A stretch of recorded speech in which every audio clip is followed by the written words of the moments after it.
Welcome back to our YouTube channel. In this video, we're going to show you how to pour and finish a public sidewalk here in the city of Portland, Oregon. Stay tuned until the end so you can see the entire process.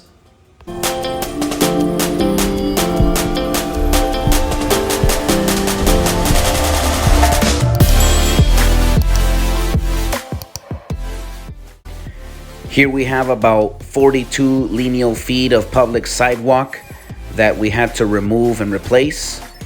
Here on the right side, there was a really big tree with roots. And so we're starting to pour the concrete. We have a wooden screed board that we made. And this allows us to pull the concrete from one end all the way to the other. We're using the frame. So the form boards, they help us to guide. We just glide it on top of the surface. And then over there on the edge, we just float it where the retaining wall is. And from there, we have some metal stakes. And we're using that to guide ourselves. So we screed it from that way, this way. And then we also move the screed board, and then we just start screeding it on the other way as well. So this allows us to make sure that we have the proper level, not only horizontally, but also vertically. And immediately after we pour the concrete, we also use this bull float. This bull float, we're just gliding it across the surface in like a Z shape. And this has to be done on the entire sidewalk. As you can tell right here, it helps us to kind of fill in and even out the surface from edge to edge. And that bull float, we also run it the opposite way. So by the entire length, you can see we have that super long 3 poles attached to each other. It helps us reach a really long area. And then right here, we're pretty much at the end of the pour. And so this is how it looks right here. And then one thing that we also do is we start edging the concrete. It's important to do this very early on after we pour, because that way you have a nice definitive edge. We're only doing it right where the concrete is, and then also all along where the form board is. We're not doing it over there where the retaining wall is, because we just poured up against it. And as you can see right here, it's very simple, very easy to use. You just got to put that tool right there between the concrete and the form board, and you just glide that edger tool across the surface. And look at that. It gives us a really nice, beautiful, clean, crisp edge.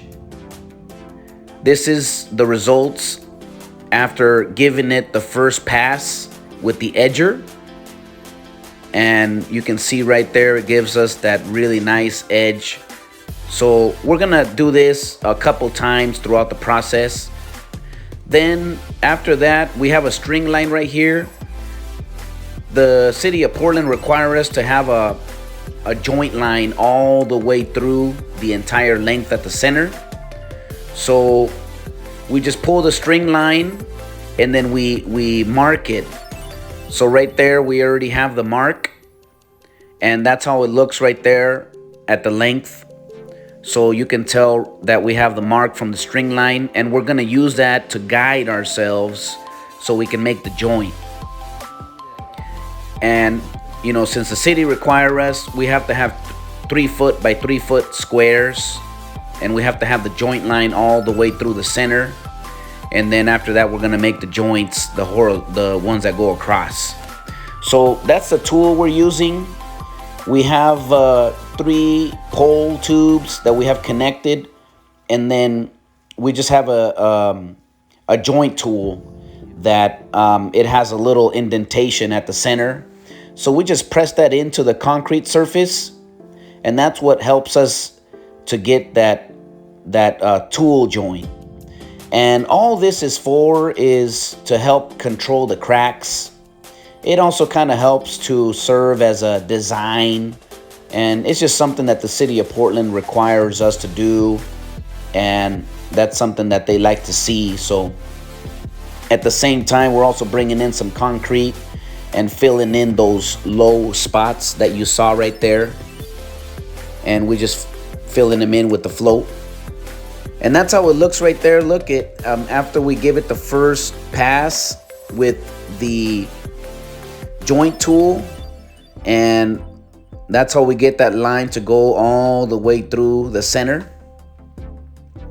So after that, we just start marking the joints that we're gonna have going across. We do this by simply getting a tape measure, and at the end right there, that little, we just have it mark. We put a little mark on the concrete surface, so that way we can come after that and then just run the tool joint.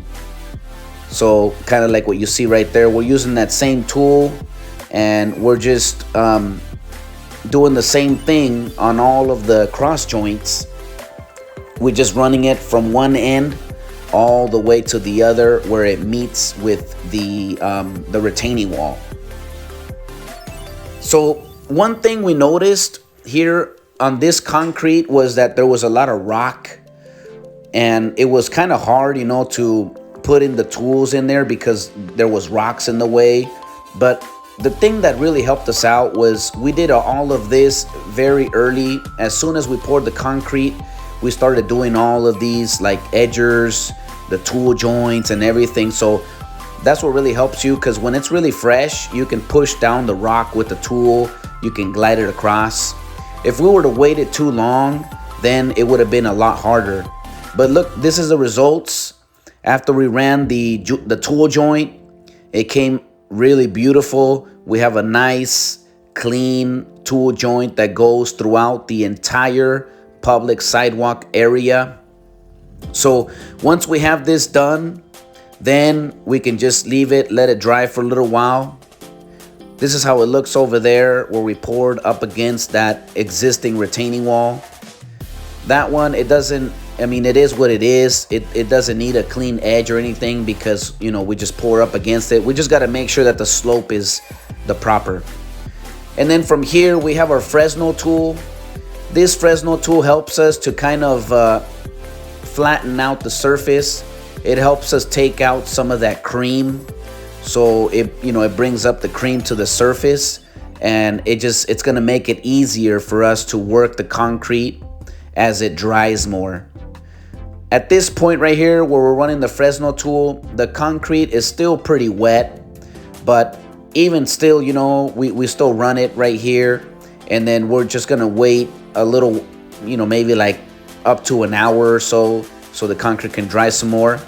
And then after that, you know, we start running our tools again, just repeating the same process, running all of our edger tool.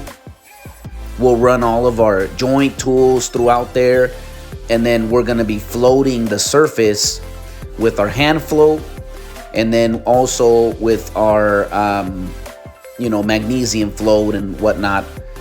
So this is a little 3x3 square that we poured as well. We're just, you know, we brought a little bit of concrete right there. Wherever there's any low spots, we're able to put some in there and just pressure it in. And we're just running our hand float along the entire surface. So this is something that we're doing.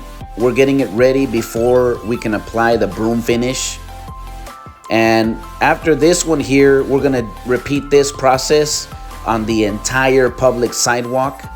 So you just wanna flatten out and just have a really nice even surface throughout with the hand float, just kind of working it from one end down to the other, from side to side. And then we also run the edger tool as well, just to make sure we have that nice clean edge. And then, so that's the results that we get. We're gonna let this sit for a little bit, maybe 20-30 minutes. That way, because the concrete is still pretty fresh, it's still pretty wet. So we're gonna wait for it to dry a little bit more, and then we're gonna run our broom across the surface. And that's pretty much the process. This is the results after we did that to the entire sidewalk. This has already been fully completed. We got the broom finish. You can see the texture right there on the sidewalk on each of the squares. You got that really nice texture from one point all the way to the other. And that's how we pour a public sidewalk in the Portland, Oregon area. Please consider subscribing to our YouTube channel. We're going to be uploading a lot more videos in the near future since we do all kinds of concrete work. May God bless you, and we'll see you on the next video.